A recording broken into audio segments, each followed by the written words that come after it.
right. Good morning, Sara. How are you? I'm good. How are you, Rue? Great. So thank you for joining on. For folks listening in, today we have Sara Jones, the Global VP of Presales at Zendesk. Sara's got 20 plus years in presales and has worked all over the world. She's lived in the US and EMEA and Asia. I want to dig into that a little bit more. So I'm super excited, but on today's session, we're going to talk about doing presales internationally, homesickness, since you are in all sorts of different countries, and really how to succeed as a woman. So, Sara, welcome. We're super excited for this one. And with that, we can kind of kick off. Thank you. All righty. So we talked before this, but for the viewers, I wanted to get a feel for, take us through the beginning. What got you started in pre-sales? Like, what was your journey into the actual profession and what sparked that? So I actually started my career fresh out of college as a marketing assistant in a tech company when tech wasn't a big thing. Yeah, I am that old. So there was, and I saw a job posting for a product engineer, and I thought, oh, this sounds kind of cool. I wonder what this is. I wasn't really feeling the marketing vibe. And so I went and interviewed for that, and they gave me the job. I don't know why, because I had no experience. My first demo was absolutely awful because I was in this big room with a projector that was linked to my laptop. Actually, it was a desktop computer way back when. And I was standing behind my computer, but I was pointing at my screen and not the screen where the projection was going. And it was a terrible demo. It's such a vivid memory because it was that awful. But afterwards, I had a great AE. And after he'd reamed me out for everything that I'd done wrong, which was very fair of him, he then gave me a lot of tips and tricks about how I should be in the room and what I should be doing. So this was like my first foray into pre-sales. But the one thing that did happen as a part of that demo was the rush that I got of being with a customer and helping them to solve a problem. And I thought, okay, yeah, this is a really cool career. And after I'd got over my nerves of public speaking, I thought, what's that phrase? Somebody says there are two things that people fear the most: death and public speaking. Yeah. And I was definitely, I would vomit before a lot of my early presentations. But I got another great piece of advice as well from an executive in that company. And I had said to him, I said, you're so good on the stage. You don't come across as nervous at all. And he said to me that, oh, I'm nervous. He said, but I channel it. And he said, and the day I don't feel nervous before I get up on a stage is the day that I know I'm not going to do a good job. And that piece of advice very early in my career gave me a lot of comfort, because I thought that, okay, if this person who is so cool, calm and collected and magnetic on the stage and supremely confident is still nervous, then that is a good thing. And I totally agree with him. The day that you don't feel nervous is the day that it's not going to be okay on the day. Yeah. Oh, that's great. I still always get nerves, but oh man, I love that story. And having the kind of the mentorship of him and even the AE with helping out with that. That sounds awesome. That's cool though that you went from the marketing into the technical kind of pre-sales role. I Yes. wanted to talk because you mentioned the AE. Can you talk a little bit about, like, what was your best AE SE relationship, the best AE you worked with? And just want to understand more about that. Well, I am going to do a shout out to the best AE I worked with. So the best AE I worked with was Eric Stein, and he was absolutely amazing. A great AE SE relationship is pure magic. There's a lot of mutual trust and appreciation, lots of collaboration, brainstorming, strategizing, and joint account engagement. the relationship, the AE and the SE, they know when and what to divide and conquer. A great AE has some solution knowledge and a great SE has some sales acumen. So when you put the two of those together, it's dynamite. Mm-hmm. And Eric embodied all of that. He was also supremely good at objection handling, deflecting things that were coming from the customer that could be roadblockers. He was great at identifying champions, all the things that great AEs should do to set pre-sales up for success. He did. He was a great closer, could negotiate really well. He was also very, very appreciative of everybody in the supporting team. So it wasn't just pre-sales. We would often be calling on development people or executives. And he recognized and appreciated everybody once we had done and dusted the deal. So, so many times I hear about an AE that says, I just closed this $500,000 deal. And I'm sitting there thinking, no, you didn't. We closed the $500,000 deal. That was one of the worst feelings in the world, was when I went from an SE to an AE and somebody did that, said, you just closed this. And I said, no, we closed this. And Richard was my SE and he was amazing. That is an awesome story about a great guy, it sounds like, that really knew how to sell, but also knew a little bit more about a little bit more about the solution, and you had to learn a little bit about sales. I love that. I was interviewing somebody who told me that the best SEs can do the salesperson's job if the salesperson isn't in the room. They don't do it every time, but just if they're not there at the time. I had a question around one of the things that SEs and pre-sales folks are kind of known for is having a few pet peeves. So I wanted to know, what are your pet peeves, Sara? Okay, so from sales and pre-sales, just let's tag on to what we were just talking about, is any AE that does anything last minute everything AE. Oh, this RFP needs to be completed in 2 days, or I just booked you for a demo tomorrow, and not knowing that a good customer outcome only comes after great discovery.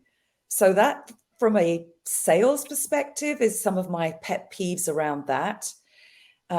Especially those AEs who rely on pre-sales to do so much of the selling, and they're not doing the other things in the account that they should be, to broaden, to champion, to start the negotiations, even just get the budget defined, things like that. Those are a lot of pet peeves around that. And then from a management perspective, a pet peeve of mine is when people come with problems, so they're whining and moaning and complaining, but they haven't come up with any potential solutions or ways out of the issue that we're facing, they're facing, so that's another pet peeve. Is everyone's got something to moan and complain about, but at least show that you've put some thought into how you can resolve it. Totally. The complaining without a solution. It's like, okay, it's not the best. What do you recommend? Yes. Oh man. Yeah, that one definitely bothers me. I wanted to switch gears a little bit, and part of this, I really wanted to talk to you about some of the challenges associated with being a woman in pre-sales. So, look, let's be honest. It's a male-dominated field, for sure. Pre-sales, sales, a good bit as well. Although I feel like there's more women in sales than there are in pre-sales.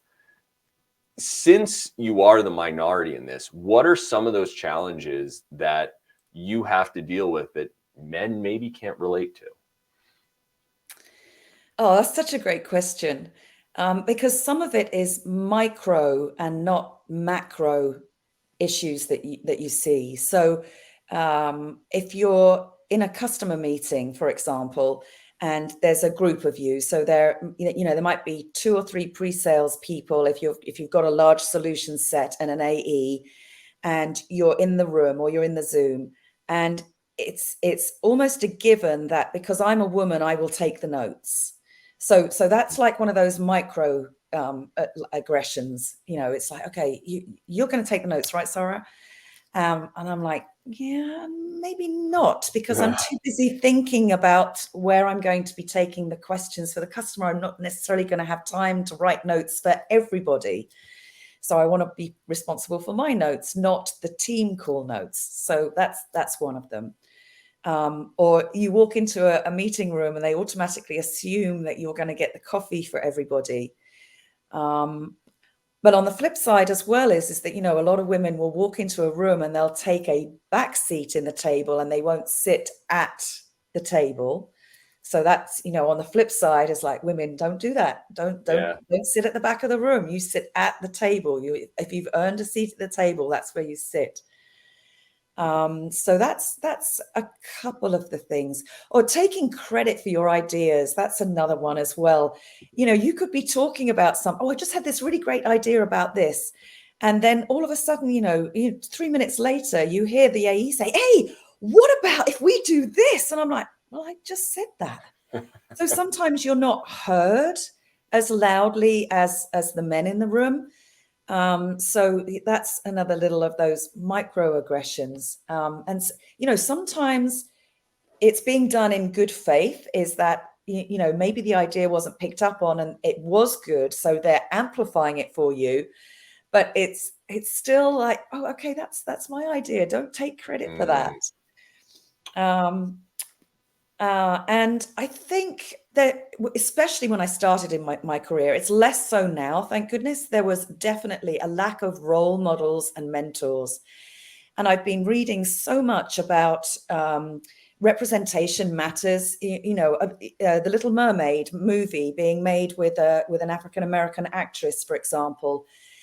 Just so many of the stories that I saw that came out on social about, wow, my daughter can see representation within being a Disney princess, for example. Yeah. Just things like that. So representation, it truly does matter.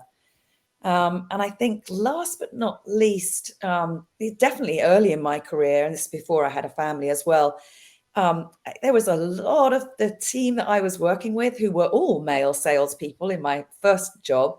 Mm-hmm. They thought I was only going to be working until I became a mum. So they didn't take my career aspirations seriously. Oh, that's got to be a terrible feeling. Yep. Wow, that was just packed with stuff that I'm getting flashbacks, because I interviewed another female leader that said the same thing, where sometimes the woman will say something and then an AE or a man or whatever, whoever it is, will repeat that and sort of kind of take credit for the idea. And I've now heard that several times, where I've done that in the past with the intent to amplify the idea, but like now I'm feeling a little bit bad about, because you're like, no, I think Sara had a great idea, and then like repeat it kind of thing. But it's just something where it sort of marginalizes that, and I can see that. So, man, these doing interviews like this are fantastic for me. I hope folks that are listening actually, learn from these experiences as well. You just made a great point though, Rue, is instead of just repeating the idea, just putting that one sentence in front was, Sara just had, or Lisa just had a really great idea. Yeah. Just that one sentence in front is enough to not let us feel pissed off. That's awesome. All right. Yeah. I want to revisit what Sara said. I want to revisit what Lisa said. Yeah. Okay. Yes. All right, good. I'm getting better as we're doing this. I like this. On the male female topic, what advice do you have for AEs that are men that maybe haven't worked with a woman SC? Because not all of us have. Oh, that's a really great question. I'm generalizing, the same way as we often get generalized, but I am going to generalize here and say that women are often more capable at picking up the EQ signals. So we have, I think, and in my observations over 20 plus years, we have an ability to be able to subtly pick up that, okay, there's a buying signal there and the AE is not picking up on it and they're still talking. That buying signal means we should be being quiet now because the customer is ready to move on, either to sign the contract or the next phase. So, you know, you may get a kick under the table from your female counterpart to be quiet because we've picked up on the fact that, hey, there's a change in their emotional buy-in to us, and women will pick up on that a little bit better than men, I think. And again, I'm generalizing. And along with that, we can, with that EQ, we often can subtly know when they're actually looking for more information and in what area. So instead of trying to throw everything at the wall at that point, that's when you need to start asking more pointed questions along that track so that you can narrow it down and move everything forward. And generalizing that women can sometimes be a little bit better at that. Yeah. And I guess what the bottom line is to treat us as equals, respect our opinion and knowledge and experience because we've earned that seat at the table. Yeah. Yeah. It's, I like what you said about the EQ bit too, because it's, yeah, I think women can read a lot of like between the lines really well. And I have seen that in working with, for example, like I've worked for plenty of women managers, and this is a little bit unrelated, but I will say something, and because I'm very direct, I don't think it's interpreted wrong. But then, for example, God bless that, she'd tell me like, you might want to reconsider the way that you said that because it was a little too aggressive in certain, by seen as too aggressive by certain folks. So these are like learning lessons, if you will. But yeah, I think there's definitely a component there where if you can leverage the woman's ability to read between the lines and pick up on those buying signals, like it just makes everybody better. So I love that kind of diversity of thought. What advice do you have for women that are trying to grow their career in pre-sales or just in the workplace? Like I said earlier about representation, it is look for strong role models and ask for mentorship. And asking for that mentorship doesn't mean that it's going to necessarily be a long-term relationship. Mentorship might be for a particular situation that you're in. So that mentorship is either for a reason, a season, or for life. So you will have different mentors for different things, but make sure that you are asking for that because no one's going to volunteer mentorship because they're not thinking about it. But everyone you ask will definitely want to be able to give their time. So that's number one. And that's definitely helped me a lot.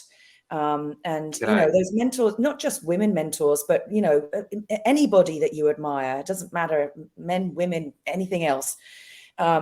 Good mentors are really great to have in your life. Can I pause you for a second on that one? Sure.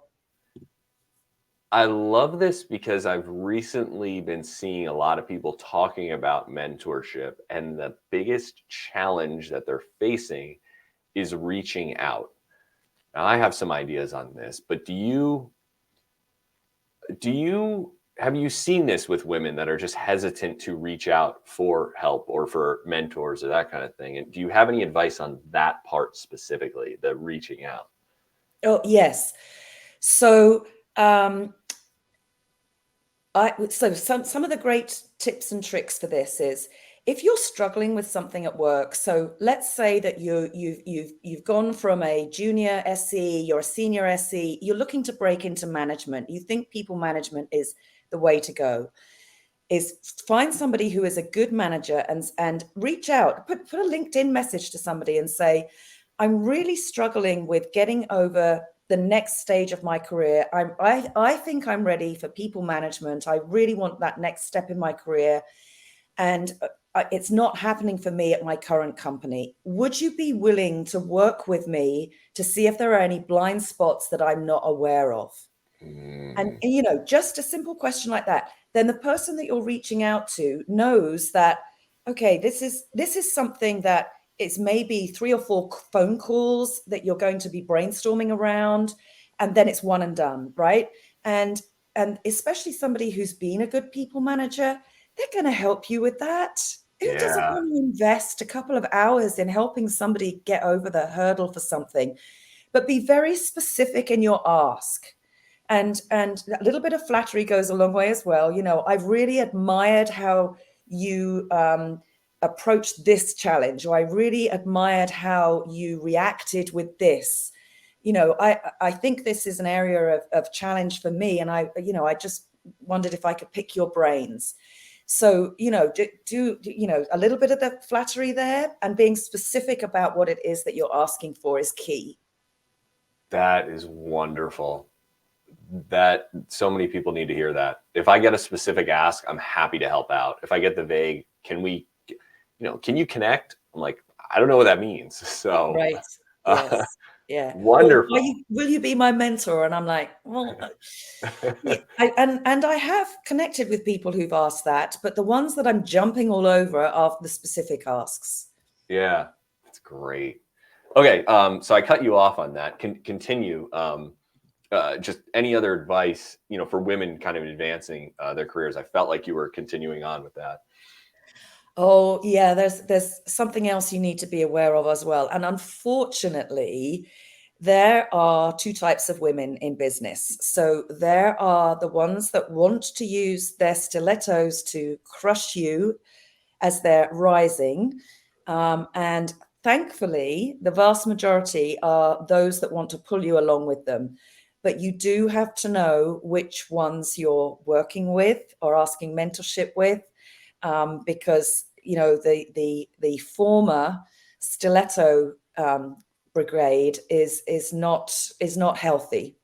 Yeah. So you know you definitely want to avoid those. I would also say be confident. You know, you've earned the right, so own your space. Don't take that back seat. Don't be the first to offer to take notes or make coffee. Be authentically you, because you are unique.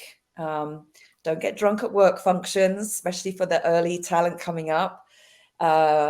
Document all of your work and make sure you take credit for it.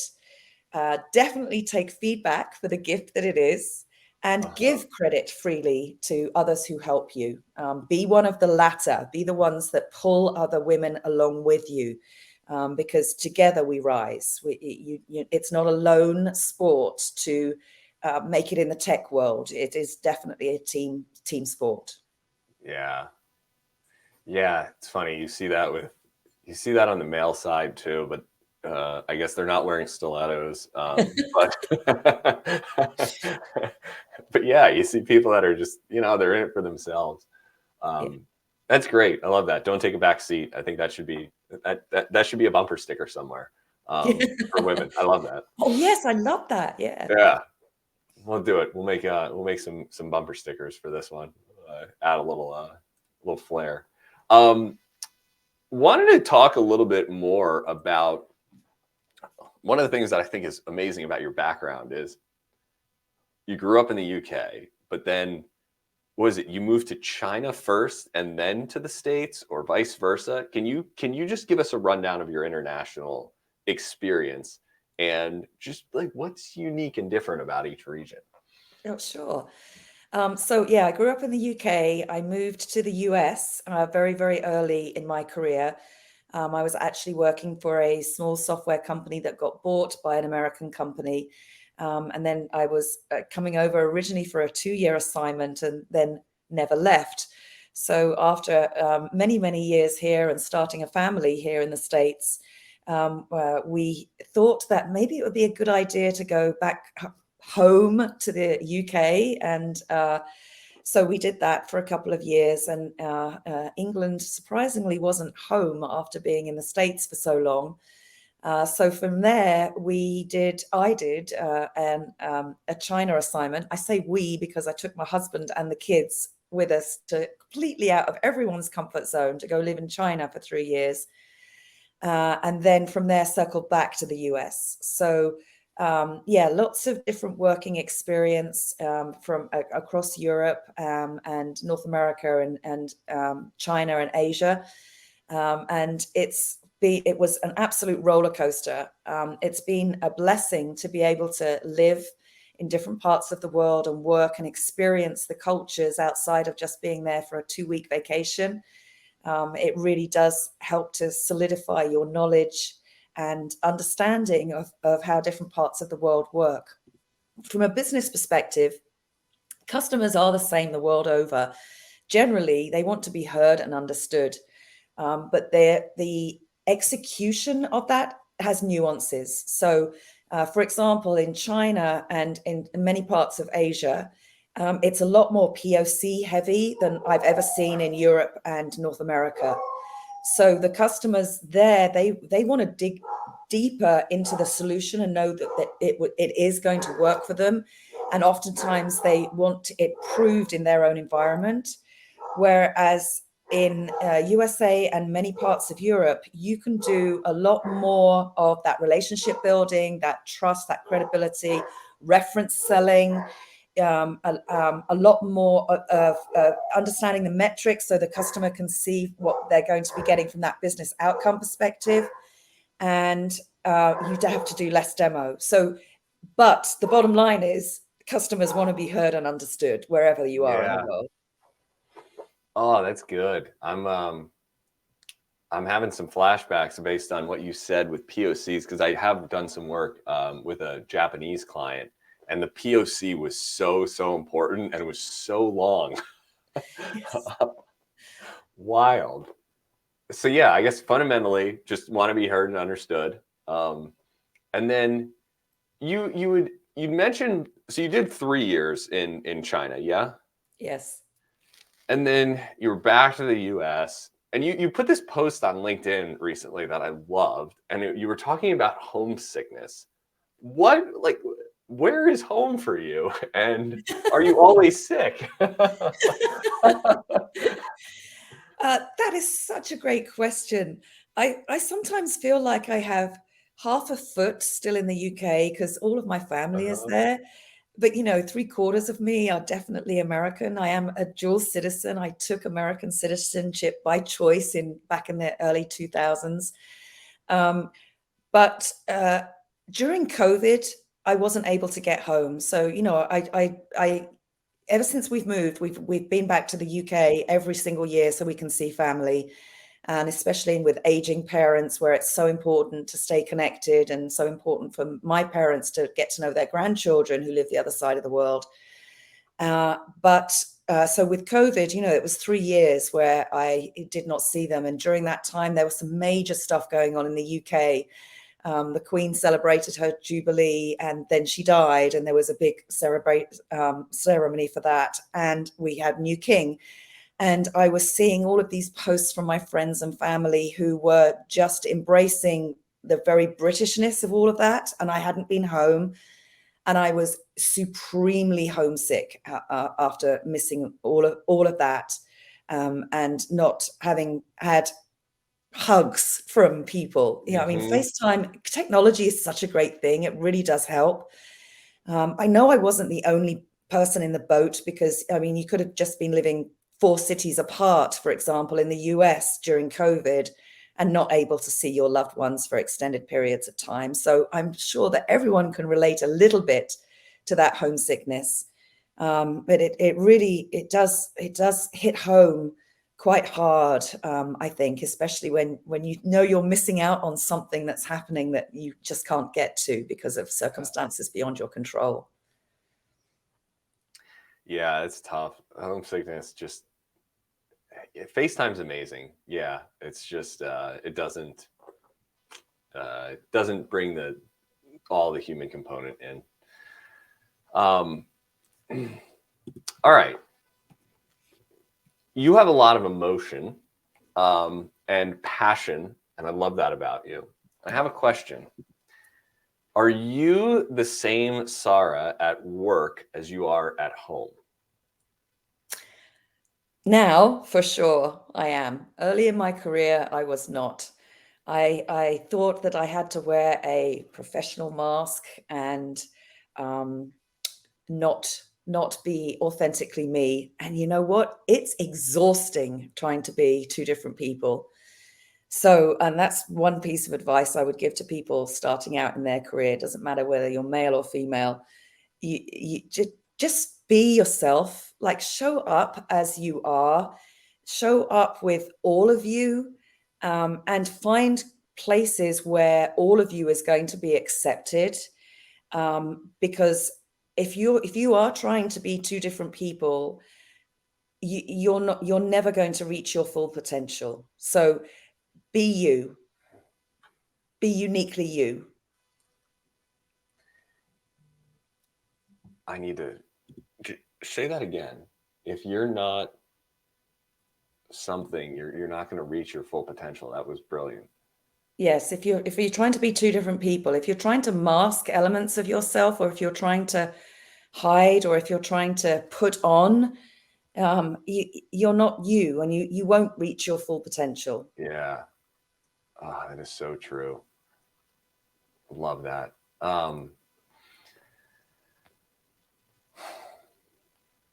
When it comes to, I think this is a common problem for women, especially. I feel like they feel, look, men have it too. I was not the same person when I was in my 20s as I was in my 30s. But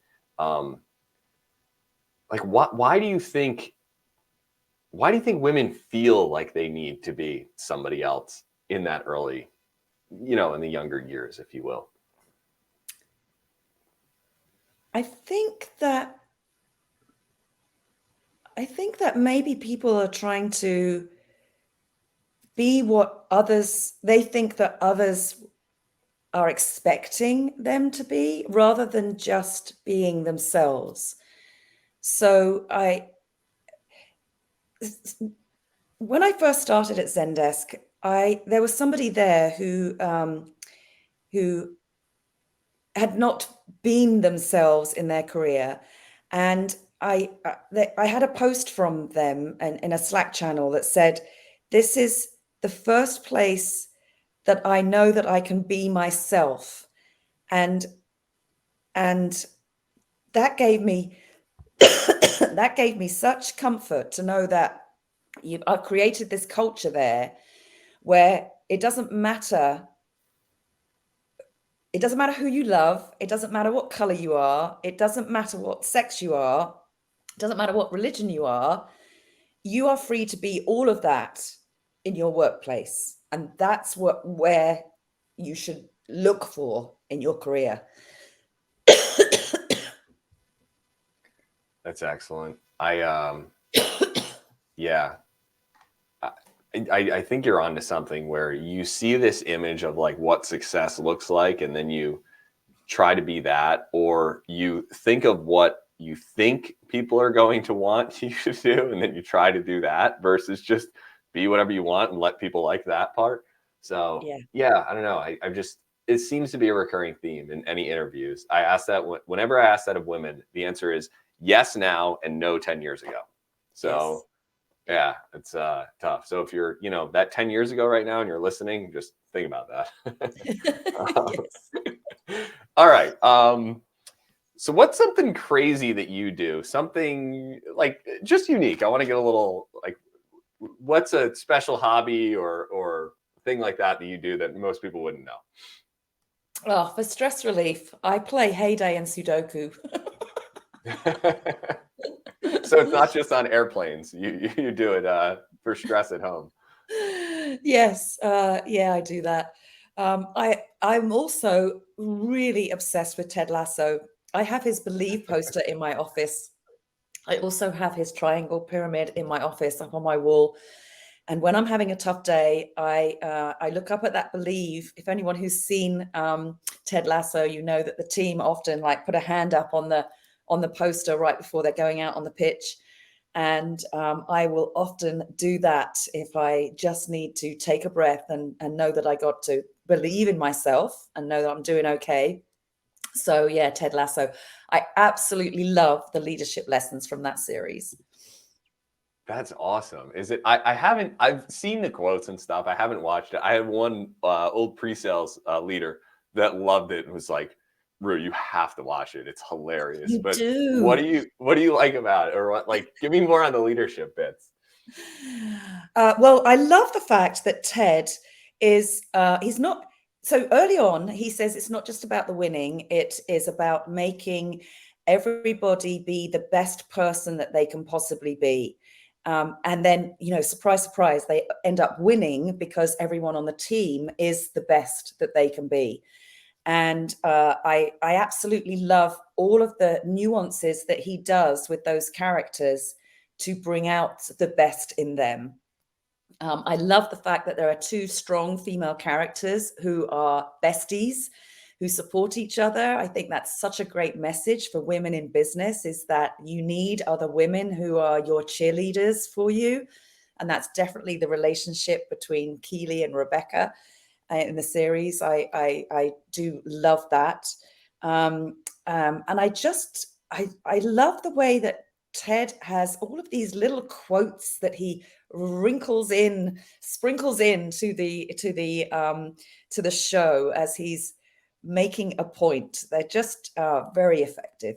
Yeah. It's funny. So that show, I haven't seen much of it, but it reminds me very much of like The Office, where Steve Carell's character is just so relatable, and he has so many quirks about him, which I feel like Ted also has in that show. So I feel like you just get this big following for sure from folks that just love Jason Sudeikis. Excuse me. No worries. I wanted to talk a little bit more about just sales engineering in general. And what I'm trying to figure out, like my obsession is I'm trying to figure out what makes the best sales engineers. And I don't like, when I ask that question, I get 100 different answers. So I don't want to ask that question, but I want to kind of unpack and get some of the controversial thoughts around sales engineering out of you. So my question to you is, what is something that is sort of the truth, or you think is the truth, but that a lot of folks don't agree with you on in regards to sales engineering? Okay. First off, the demo never wins the deal. It can certainly lose it, but it is not that factor that closes the deal. It is everything else that a strong pre-sales person does that wins that customer over. And the demo is always the cherry on the top. So therefore, it is not all about your demo skills. It is about customer understanding, customer empathy, listening, asking good questions, and then turning that into an effective engagement. The demo is at best 20% of pre-sales. Wow. And what? It's probably 90% of our training. Yes. Don't get me wrong. A great demo is awesome and will really accelerate a sales cycle, but it won't close it. But now I'm curious, like you've been in you did pre-sales, you were individual contributor for 9 years, you said, right? And then, Yes. so you've had over 10 in a leadership. What is what you just told me? Was that different 20 years ago? No, a bad demo always lost us the deal, but a good Yeah. demo never took us over the edge. A good demo always accelerated the sales cycle because now the customer could actually see it. Yeah. Unless you've articulated the business benefits that they're going to get, unless you have truly identified exactly what the outcomes are going to be for them, you could be the biggest rock star demo presenter in the world, and unless you've done all of those other pieces, you're not going to close the deal. Yeah. Yeah. I mean, fundamentally, you got to figure out what the problem is, and then you got to solve it. But I just, as I'm thinking about it now, so many demos are automated. Like customers have access to so much information. I'm really wondering, like, is the demo even as valuable? Like, is it less valuable than it used to be? Because, you know, you already have these preconceived notions. And 20 years ago, you didn't get to see software demos because there wasn't such thing as, you know, recorded demos online. Yes. Yeah. Yeah. The customers already, that's one of the biggest differences I've seen from earlier in my career to now, is that the customers are way more intelligent about the buying process and about what is available for them out there. So they're coming to the table with an idea in their head of what the software is going to do for them anyway. It's Mm-hmm. everything else that you do as pre-sales now that needs to surround that. Yeah, it's just the role has evolved so much. I feel like beyond just the, I mean, look, the demo is still critical. It's just usually the customer isn't coming to you because they need a demo. They're coming to you because they saw the demo and now they have to figure out other things. So it's more of just, you got to adjust on the fly as the SE. Yes. I love that. And I think a lot of folks that are more junior in the SE role are very focused on the demo. So I think that's definitely not a by the book opinion. There's another not by the book opinion that I heard recently. I was talking to Lisa Lundegaard. She's a manager over at Uncork, and she had mentioned that I asked her, like, you know, what makes a great SE? And she said they need to be stubborn. And that was interesting to me because I hadn't heard someone say that, but I'm curious what you think about that. Oh, I think that's great. Shout out to Lisa for observing that. That is a really great observation. I think that, yes, you have to be stubborn from a customer's point of view, because if you hear no and then that shuts you down, then you need to dig your heels in and be a little bit stubborn to get it to a maybe or a yes by taking a different tact or an angle. So yeah, I love that. And then internally as well, is like you got to be stubborn and stand up. Like, no, I'm not answering that RFP that's due tomorrow that you just gave me. No, I'm not doing it. Yeah. We're just column fodder for this one because, you know, we haven't had any heads up about it. Or no, I'm not doing a demo without doing this discovery. Yeah, I love that. I love the stubbornness on that, and the stubbornness as well plays out with, I am going to work out how this thing works. You know, if the product's given you a new release and you're struggling with it a little bit, there's some of that stubbornness in that continual learning that is so part of the pre-sales DNA, right? It's like, oh God, I can't work out how this is doing it. And, you know, you'll be up until 3 o'clock in the morning playing with it, trying to put it all together. So I love that. There's definitely a lot of stubbornness in great SEs. Yeah. It was super funny because when she said it initially to me, I was like, oh, I don't want stubborn. And then I'm like, you know what? It's probably just language that was off for me, because I do want stubborn, but I want open-minded. Because yes. Here's one for you. Like, I think that the SE's biggest weakness is how agreeable most of them are. And I Yes. think stubborn is the exact opposite. But what do you think about that, the agreeableness thing? Oh, yes. Oh God, you just hit a nerve with me there, Rue, because so many times I see pre-sales people picking up and doing other parts of the job. You know, a lot of the time we're doing a little bit of business development because we're getting engaged so super early in a sales cycle. Sometimes we're doing marketing jobs. Sometimes we're doing customer success jobs. Sometimes we're doing support jobs. Sometimes we're doing partner stuff that, you know, should go through the channel organization.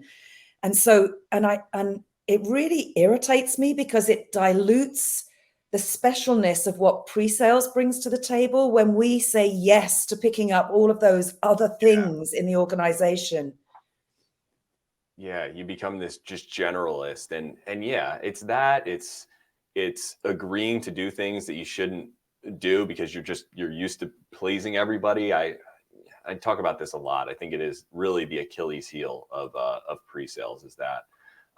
So be more stubborn. That's what we've determined in this one. Yes. Great.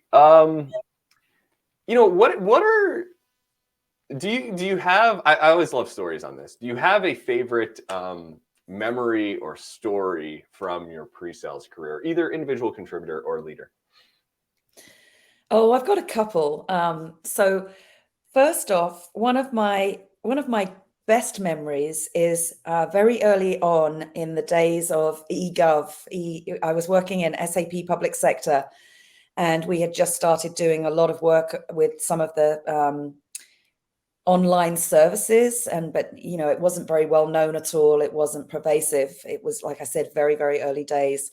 And I got the opportunity to speak at the National Governors Conference, where all 50 governors of the US were up in DC in one room. Maybe it was just 48 out of the 50, but there was a vast majority of them there. And I got to give a 20-minute presentation about e-government and making use of technology in their states to be able to better support the citizens.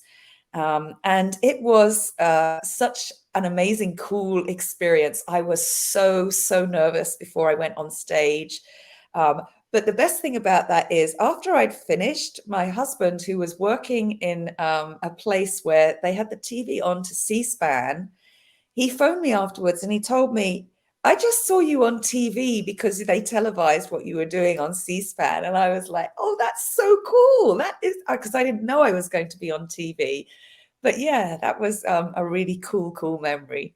That is wild. Oh man. When was this? A long time ago. Awesome. C-SPAN. It's so funny because I remember seeing C-SPAN and yeah, you'd see those recordings. That would be so cool to see someone in pre-sales up there doing a demo. Man, yeah. That's an awesome story. That was another great story as well is, and I think this relates to the importance of teamwork. But again, it's SAP public sector. We were such a tight crew that we all became friends outside of work, friends that vacationed together. In fact, we completely horrified our manager at one point because we had all decided that we were going to have 5 days away in Jamaica together with our spouses and kids and all of that good stuff. But we were all going together. And our manager just about had a heart attack because he realized that everybody was not going to be able to do any sales work for a week because we were going to be all sunning ourselves in Jamaica together. And that was just one of a couple of vacations that we all took as a big group. And I think that when you have the camaraderie and the closeness like that in a team, it shows up in front of the customer, and they can see that you respect one another and you trust one another within your team, and have a lot of fun doing so. So yeah, that's another really fond memory. Yeah, no, that's awesome. Oh man, everybody leaving for Jamaica for nothing's gonna get done. So I was asked this question toward the end of interviews, and the question is, I want you to think for a second, and I'm going to ask you a question, and then I want you to either say the name that immediately comes to mind, or you don't have to say it out loud if you don't want to, but if you want to give a shout out, it's great. I want you to think, who is the best SE you have ever seen before? And as soon as you got an idea in your mind, tell me what that person did that was special or unique that made them great. Okay. This person was an amazing storyteller. We were in a multi-day, heavily scripted demo presentation, and he was on stage, spent the whole day on stage. He only ever showed 3 screens, and now I was counting. Heavily scripted, but he only ever showed 3 screens. The stories that he told about other customers that were using each one of the scenarios that he had in the demo. And then he would like point to something on the screen and tell another story about another customer, and so on and so on. So he did the whole like 8 days for his section, multi-day, 8 days, with just showing 3 screens. And it blew me away because he got like 100% check marks on the scoring sheets for this. He hadn't shown very much software at all. What he had done is dropped in the business metrics. He had dropped in the outcomes. He had dropped in hundreds of customer stories and references throughout that.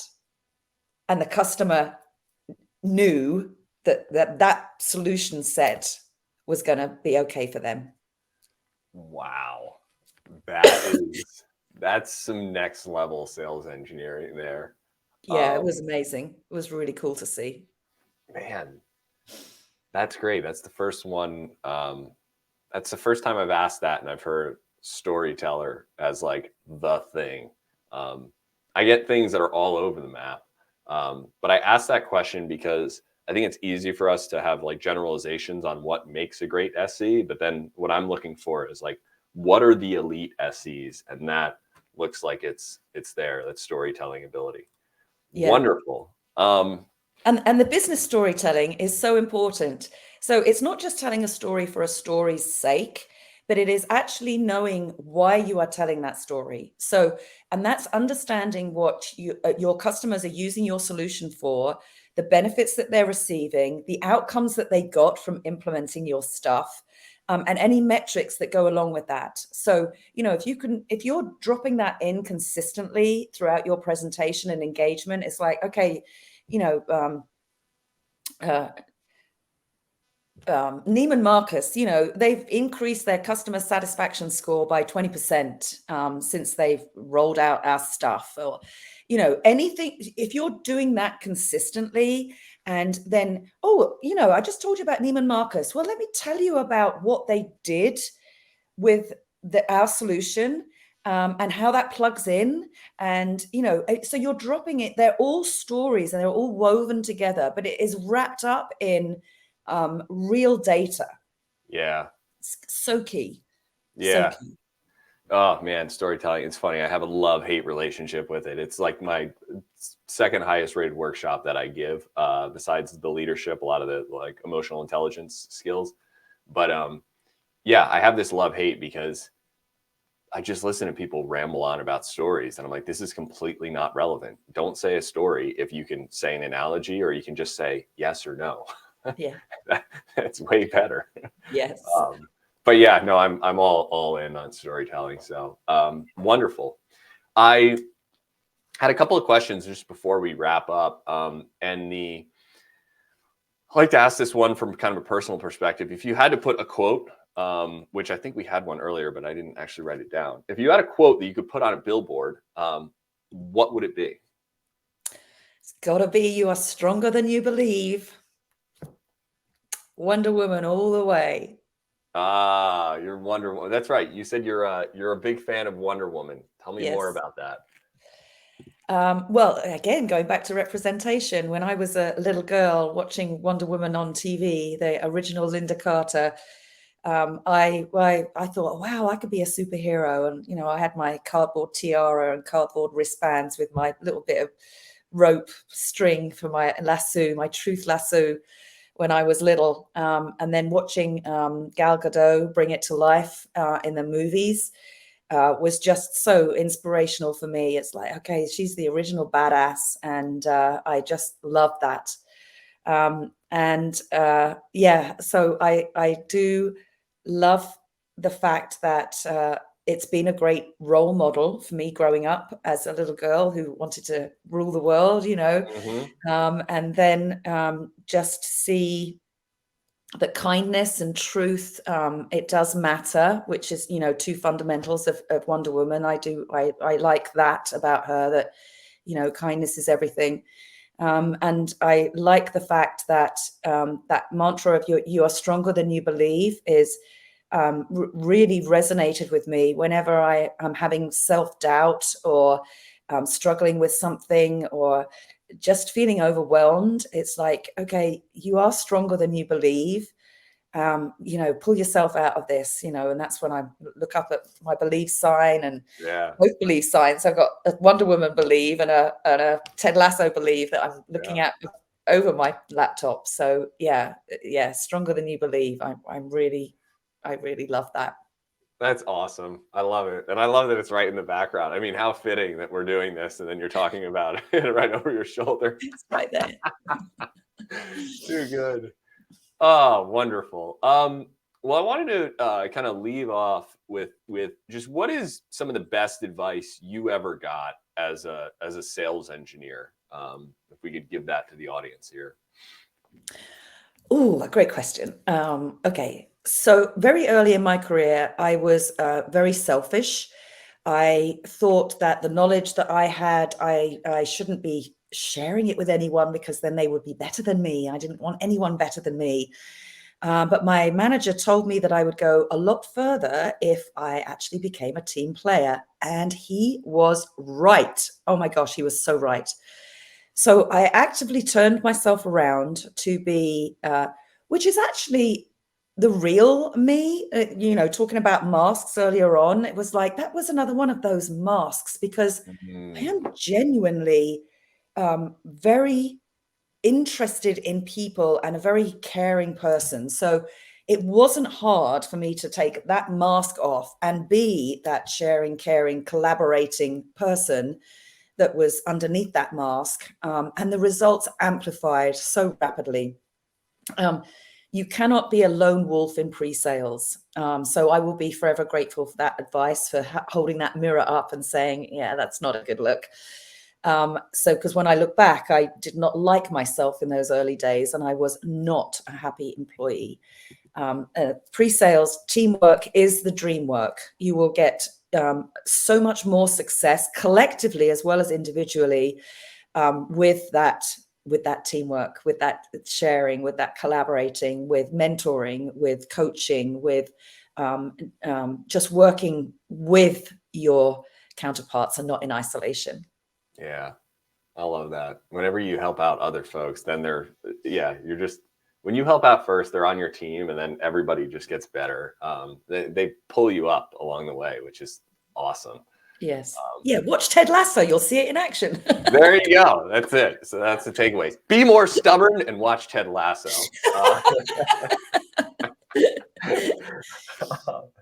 Sara, this has been lovely. I could probably talk to you all day. I'd love to do another one of these. We've got to stop. I wanted to ask, how can folks get more Sara in their life going forward, connecting however? Well, I love posting on LinkedIn. So I try and post 2 or 3 times a week on LinkedIn with lots of different nuggets like this. So go ahead and follow me, and please comment, point out if you think I'm wrong or if I'm being antagonistic, or even if you think I'm right and you've got another example for everyone else to learn from. I would love that. Yeah, and I will say, I love your posts. They're always thought-provoking and yes, very collaborative.